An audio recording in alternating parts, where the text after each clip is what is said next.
Hello friends, welcome to back my YouTube channel math enjoy with Munna sir. दोस्तों, हम लोग पिछले क्लास में रियल नंबर शुरू किए थे। अभी रियल नंबर का ही चैप्टर चल रहा है, लेकिन कल हम लोग पहले वीडियो में पढ़ चुके हैं संख्या के बारे में। अब हम लोग चैप्टर के बारे में पढ़ेंगे। चैप्टर हम लोग को शुरू करना है। आज हम लोग पढ़ेंगे यूक्लिड डिवीजन लेमा, यूक्लिड विभाजन प्रमेय का। आज हम लोग लिख भी चुके हैं, पहले से हम लोग हेडिंग में डाल दिया है कि यूक्लिड विभाजन प्रमेय का। ये यूक्लिड विभाजन प्रमेय का क्या होता है, आज हम लोग समझेंगे। सबसे पहली बात है कि हम लोग 5th 6th से ही हम लोग ये सब पढ़ते आ रहे हैं, भाग को बनाना पहले से ही हम पढ़ते आ रहे हैं, लेकिन अभी नया कुछ नहीं है। हमको वही चीज़ जो है सो एक नया नाम दिया गया है, यूक्लिड विभाजन प्रमेय का। ये हम लोग जानेंगे, कोई कठिन नहीं है, ये हम लोग आराम से समझ सकते हैं, कोई भाषा चीज़ नहीं है, ये आराम से समझेंगे। आइए, ये यूक्लिड विभाजन प्रमेय का जो होता है, इसे हम इंग्लिश में यूक्लिड डिवीजन लेमा कहते हैं। एक्चुअली होता क्या है, हम पहले बता चुके हैं कि मतलब हम लोग 5-6 क्लास में हम लोग पढ़े हैं कि किसी धनात्मक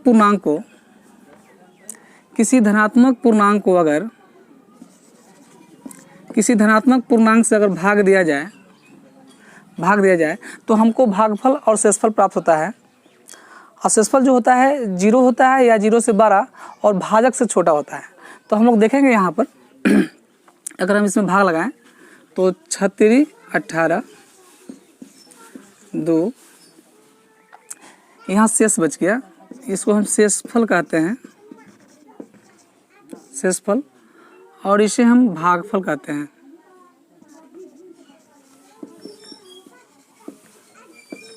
भागफल, और ये हमारा होता है भाजक, और ये हमारा होता है भाज। अब आप लोग कहेंगे कि हम लोग 10th में पढ़ रहे हैं, हम लोग तो पहले ही ये सब बना चुके हैं, इसी चीज़ को हम लोग पढ़ना है, लेकिन इसका नाम दिया गया है यूक्लिड विभाजन प्रमेय का, इसी चीज़ को पढ़ना है। तो पहले हम लोग ये भी जान चुके हैं कि भाज्य बराबर होता है भाजक गुने भागफल प्लस का शेषफल। ये हम लोग पहले ही पढ़ चुके हैं। भाज्य बराबर भाजक गुने भागफल प्लस का शेषफल। इससे हम ऐसे लिख सकते हैं कि हमारा भाज्य हो गया 20 हो गया, भाजक हो गया 6, और भागफल हो गया 3, और शेषफल हो गया 2। ये हमारा हो गया। हम इसको ऐसे लिख सकते हैं कि भाज्य 20 बराबर हो जाएगा हमारा भाजक गुने भागफल। भाज्य कितना है 6 है हमारा, गुने भागफल कितना है 3 है, और प्लस का शेषफल कितना है 2। अगर हम इसको जोड़ेंगे तो 36 18 2 20, इधर भी 20 है। भाज्य बराबर भाजक गुने भागफल प्लस शेषफल। ये हमारा विधि हम लोग पहले से पढ़ते आ रहे हैं, लेकिन इसमें क्या है, हम लोग को पढ़ना है यूक्लिड विभाजन प्रमेय का, जो एक नया नाम दिया गया है, जो हमको 10 क्लास में पढ़ना है। तो आइए हम लोग देखते हैं कि इसे हम लोग ऐसे लिखते हैं। एक मिनट रुक जाइएगा। मान लिया जाए कि इसको हम ऐसे देंगे, ए हमारा बी हमारा भाजक हो गया, एक बी भी हमारा कोई धन पूर्णांक है, और ए भी कोई धन पूर्णांक है, और ए में बी से अगर हम भाग देंगे तो हमारा भागफल Q प्राप्त होगा और शेषफल R प्राप्त होगा। हम इसी चीज़ को लिखे हैं कि हमारा जो ए जो है हमारा भाज्य है, और बी जो है हमारा भाजक है, और Q जो है भागफल, और जो शेष बचेगा वो हमारा शेषफल R से डिनोट करेंगे। तो इसे हम लोग इसी चीज़ को हम लोग नाम दिए हैं यूक्लिड विभाजन प्रमेय का, जो हम लोग इस प्रकार लिखते हैं A बराबर B गुने Q प्लस का R।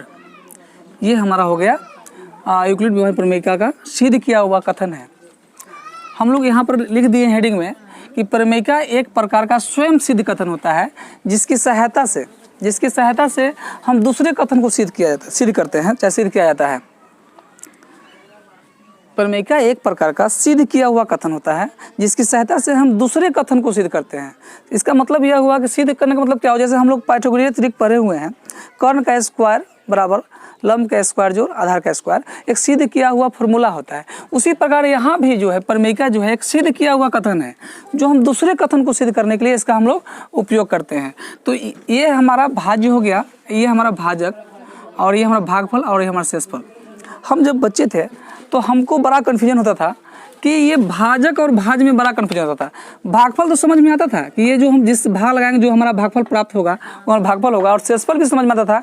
तो शेष बचने के बाद हम लोग आम भाषा में भी हम लोग देखते हैं कि कुछ शेष बच जाता है तो उसको हम लोग शेष कहते हैं, आप शेषफल बना, मतलब शेष बच गया सामान्य, तो शेषफल समझ में आता था। लेकिन भाजक और भाज्य इसके बारे में मुझे बहुत कन्फ्यूजन होता था। हमको लगता है कि प्रत्येक बच्चे को भी ये कन्फ्यूजन होता होगा, क्योंकि जो बच्चे कमज़ोर है मैथ पढ़ने में उनको होता होगा कि भाजक और भाज्य।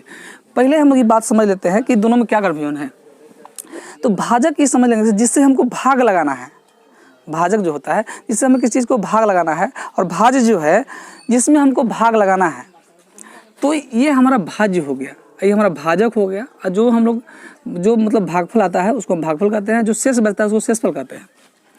तो हम लोग समझ गए, इसका हम लोग परिभाषा भी जान लिए कि प्रमेयिका क्या है, यूक्लिड विभाजित प्रमेयिका। सबसे पहले जानते हैं कि यूक्लिड क्यों नाम दिया गया। तो जो मैथमेटिशियन का जो नाम है ना, वो नाम है यूक्लिड। और यहाँ पर विभाजन मतलब भाग लगाना, डिवीजन करना। अब प्रमेयिका इंग्लिश है लीमा। तो हम लोग परिभाषा समझ गए कि प्रमेयिका एक प्रकार का स्वयं सिद्ध कथन है जो दूसरे कथन को सिद्ध करने के लिए प्रयोग में लिया जाता है। तो आइए इसे हम ऐसे लिखते हैं, A = BQ + R, जहाँ R जो है 0 से बड़ा या बराबर होगा परंतु B से छोटा होगा। B से छोटा कैसे होगा, आइए हम लोग एक उदाहरण लेकर समझते हैं कि ये R जो है B से छोटा क्यों होगा। आपको पहले एक दिमाग में बैठा लीजिए कि B जो है हमारा भाजक होता है, A हमारा भाज्य है, और Q भागफल और R शेषफल होता है। इसमें कन्फ्यूजन नहीं रहेगा। अगर आप पढ़ना चाहते हैं मैथ तो ध्यान से मेरे टॉपिक को एक छोटे टॉपिक जो होते हैं, छोटे टॉपिक होते हैं, उसको आप देखते रहिए ध्यान से। आप आसानी से मैथ सीख जाएंगे, कोई ट्रबल नहीं होगा, कोई दिक्कत नहीं होगा आप लोगों को। तो आइए मान लीजिए कोई उदाहरण लेते हैं। यहाँ पे ले लिए 6 और यहाँ पे ले लिए 21। इसको 6 से भाग लगाएंगे, 6 3 18, इसको घटाएंगे 3 कट गया। ये 3 हमारा क्या हो गया, शेषफल हो गया। ये हमारा भाजक है, ये हमारा भाज्य है जिसमें हम लोग भाग लगा रहे हैं, ये हमारा भागफल है, और ये हमारा शेषफल है,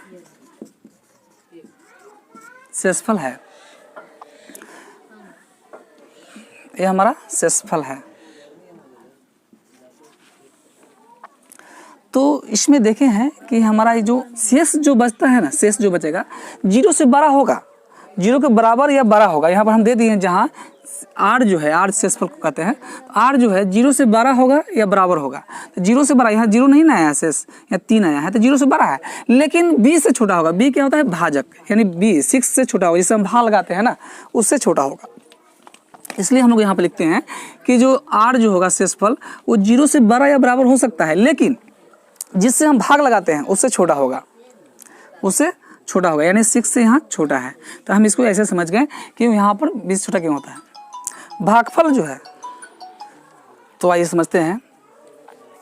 यहाँ जो हम लोग लगाए हैं भाग 6 से 21 में, और 3 भागफल आया है, तो हम लोग देखे हैं कि ये शेषफल जो है 0 से बड़ा या बराबर हो सकता है, लेकिन B से यानी भाजक से छोटा ही होगा। लेकिन भागफल जो है ना, भागफल क्या होता है, वो बड़ा हो सकता है, 0 हो सकता है, 0 से बड़ा भी हो सकता है। लेकिन 0 हम लोग यहाँ नहीं लेंगे, क्योंकि हम लोग धनात्मक पूर्णांक ही अभी हम लोग चैप्टर में पढ़ना है, धनात्मक पूर्णांक को ही सोल्व करना है, कोई भी धनात्मक पूर्णांक ही हो। तो हम लोग यहाँ से क्या होगा कि वो बड़ा हो सकता है, कोई बाउंडेशन नहीं है उस पर, वो ज़्यादा भी आ सकता है। जैसे मान लीजिए कोई उदाहरण लेते हैं यहाँ पे कोई उदाहरण लेते हैं, यहाँ पर 3 में करना है, सॉरी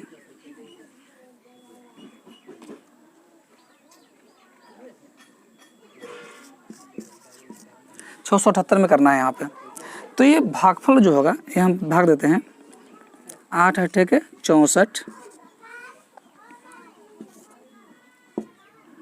3 कट गया 8, 8 चौके 32, 8 में 2 कट गया 6, 3 कट गया, शेषफल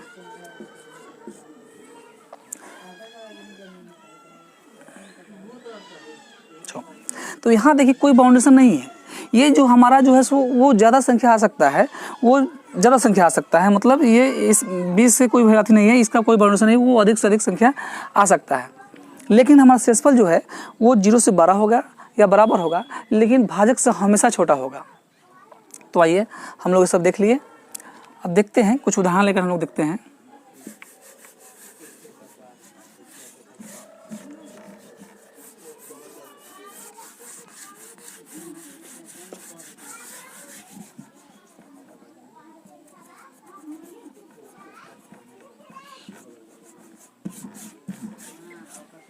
आइए कुछ उदाहरण लेते हैं।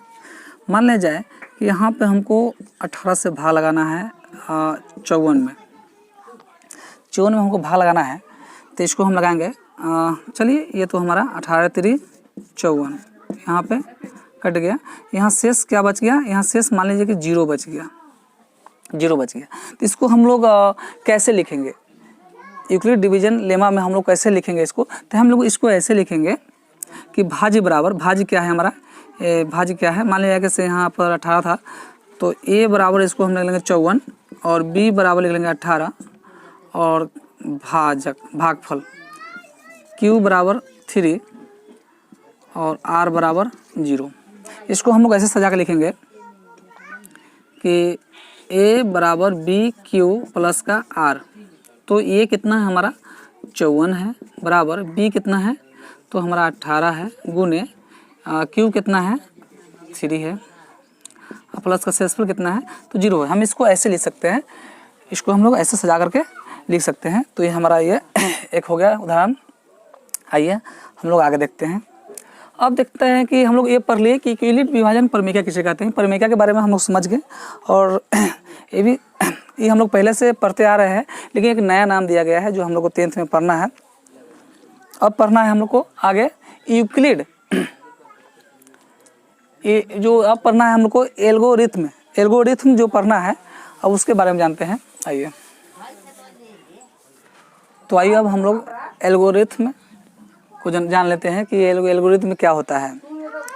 तो एल्गोरिथम जो है हम लोग यहाँ पर लिख चुके हैं कि एक विशेष प्रकार की समस्या को हल करने की चरणबद्ध प्रक्रिया को हम लोग एल्गोरिथम कहते हैं।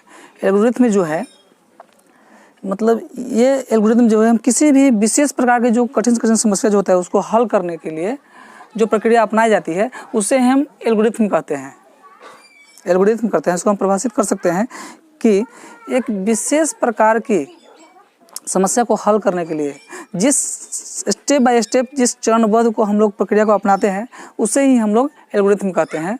आइए हम लोग जानते हैं। इसका पहला चरण होता है, पहला चरण कि a और b कोई धनात्मक संख्या है, a और b कोई धनात्मक संख्या लेंगे और उसको हम लोग विभाजन करेंगे।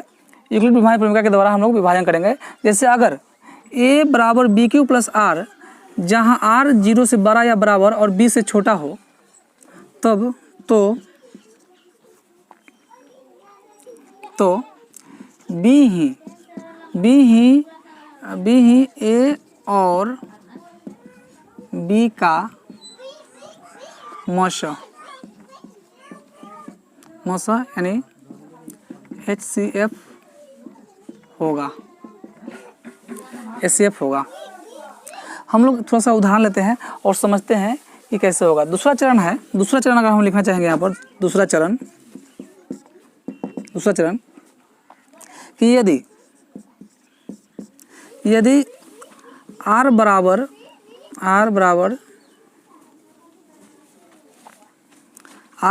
0 नहीं, दूसरा चरण हम लोग लिखेंगे यदि r बराबर 0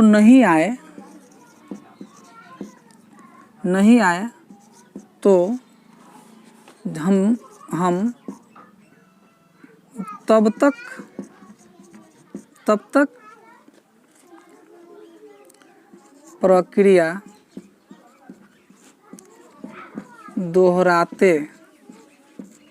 दोहराते रहेंगे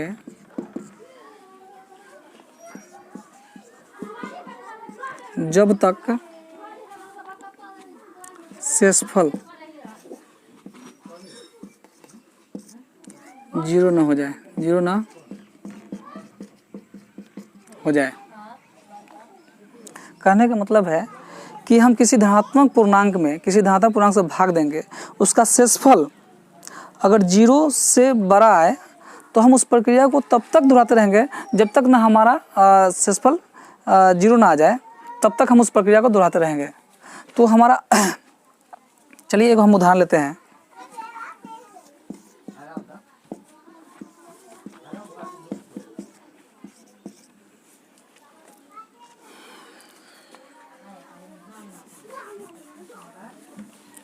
तो आइए हम लोग एक उदाहरण लेते हैं।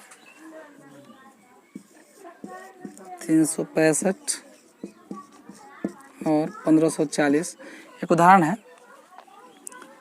यहाँ पे हम लोग लिखेंगे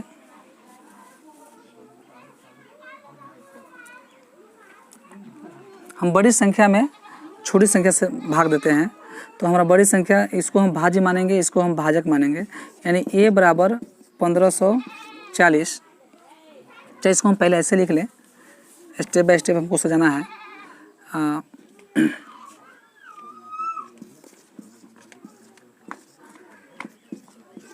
1540 यहाँ a बराबर जो है हमारा 1540 होगा और b बराबर 365 होगा। तो आइए हम इसको थोड़ा सा रफ कर लेते हैं। यहाँ पे रफ कर लेते हैं।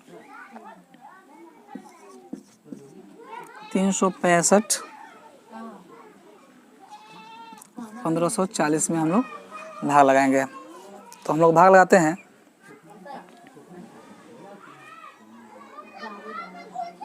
चार मरतबा लगाएंगे।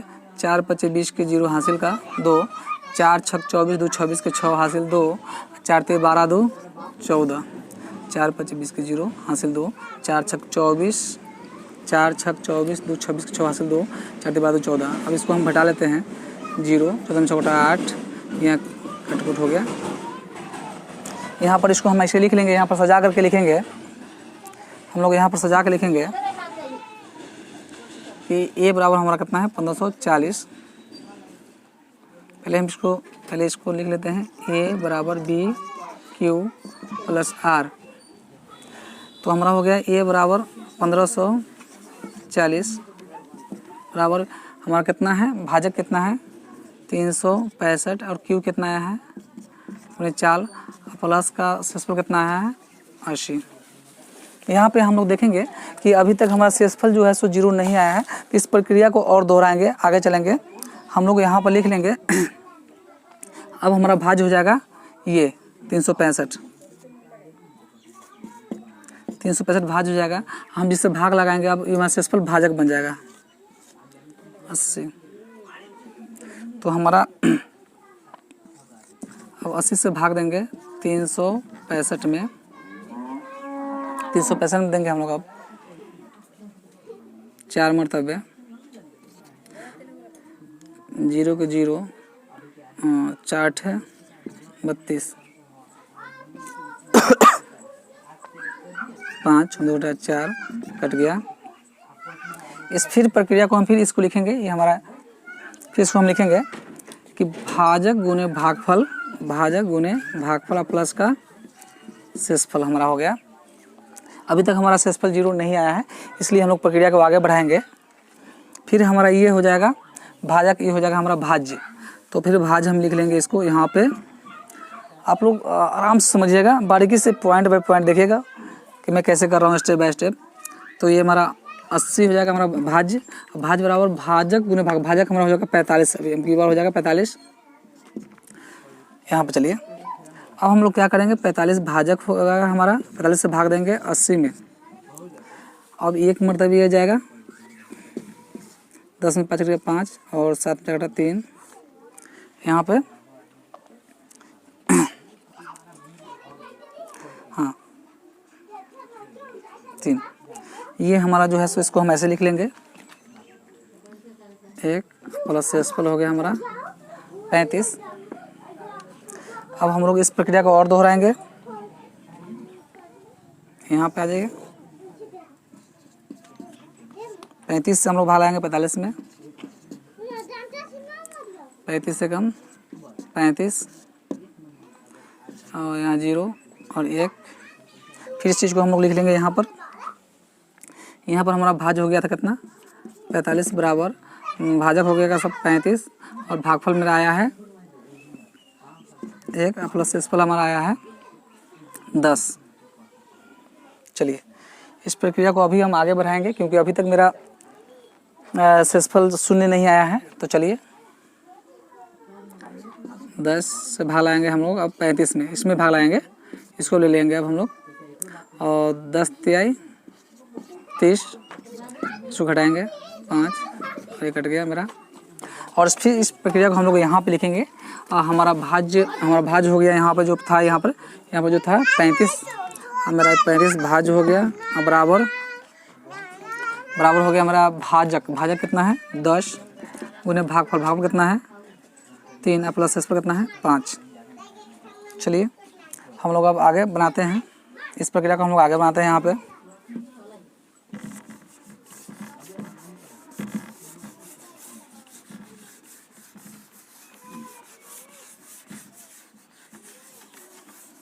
चलिए ये हमारा भाज्य हो जाएगा, ये हमारा भाजक हो जाएगा।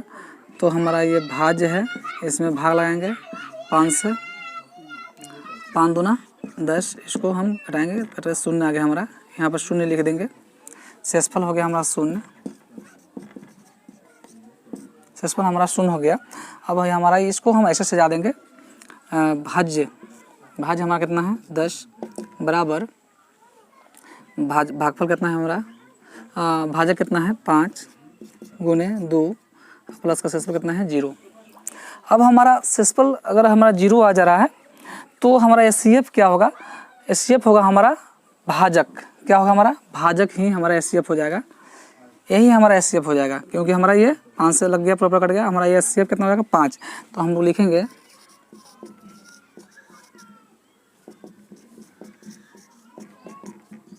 5, यही हमारा एचसीएफ हो जाएगा।